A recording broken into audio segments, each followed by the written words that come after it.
Donc j'ai choisi un énoncé simple d'algorithmique que vous pouvez avoir à l'école, hein, j'ai pris au hasard sur internet. Il est vraiment très simple. Et pourquoi j'ai pris quelque chose de très simple? Tout simplement pour mettre le focus sur la méthode, et surtout parce que je pense que ça peut aider vraiment les débutants des premières heures.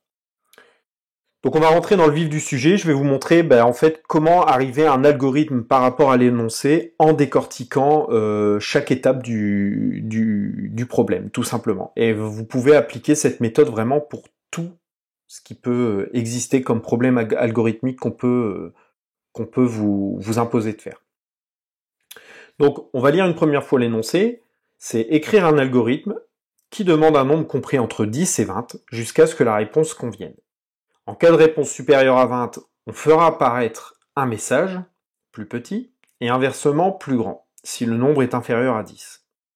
Donc formuler de cette façon, quand on est débutant, ça peut être déstabilisant. Mais c'est pas le problème. En fait, il faut prendre le problème, l'aborder d'une certaine façon, et le mieux c'est d'y aller étape par étape et de le décortiquer. Donc décortiquer chaque élément de l'énoncé.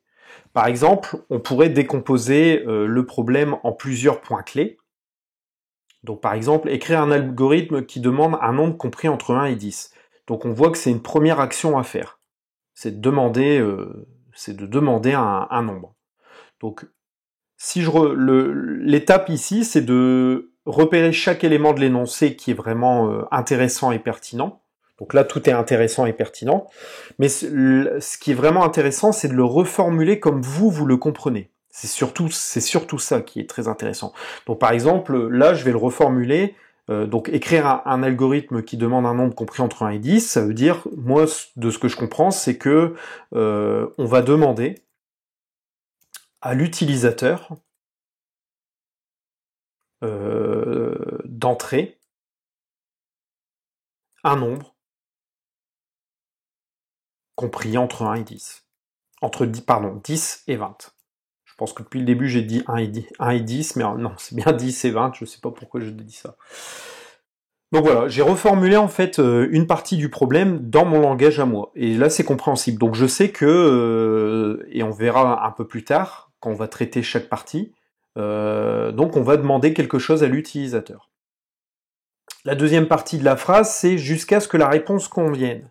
Donc là, moi, de ce que je comprends, ça sous-entend quelque chose. Ça sous-entend que on va répéter l'opération de demander à l'utilisateur.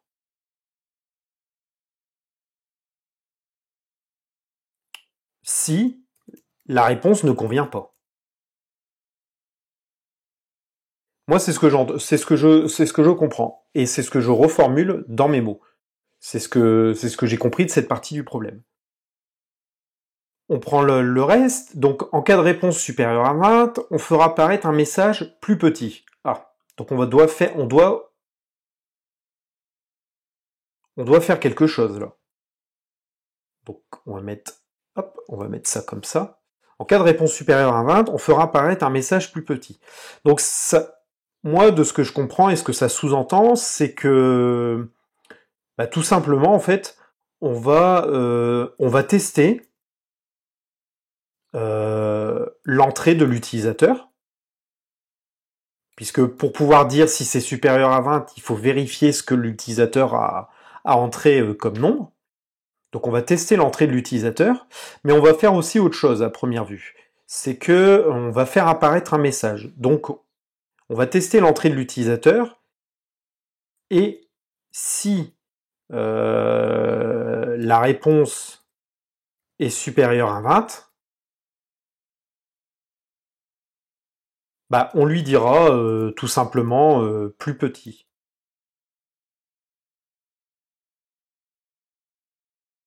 Plus petit.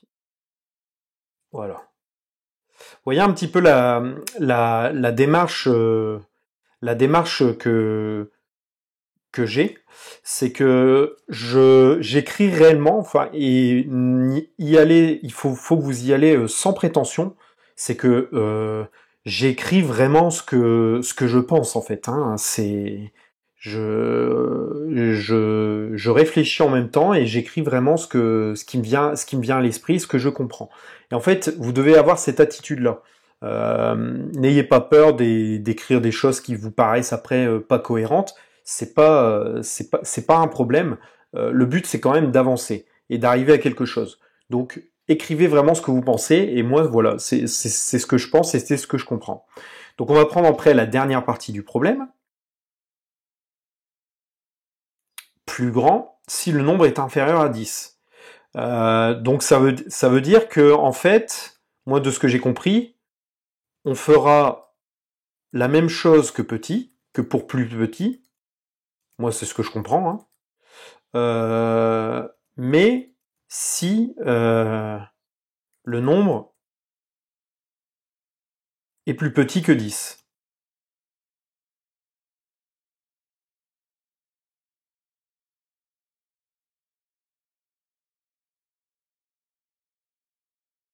Donc là, on pourrait mettre plus grand. Hein. J'ai mis supérieur pour répéter ce qu'on a mis là, mais c'est plus grand que 20.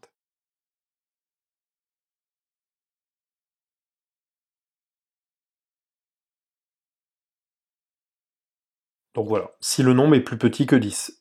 Et bien entendu, on affichera, comme il disait, plus grand.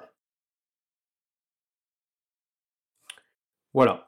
Ça, c'est la première étape que je vous conseille de faire, c'est de reformuler le problème dans votre langage, tout en décortiquant le problème. Donc vous voyez, j'ai décortiqué l'énoncé en 4 grosses parties.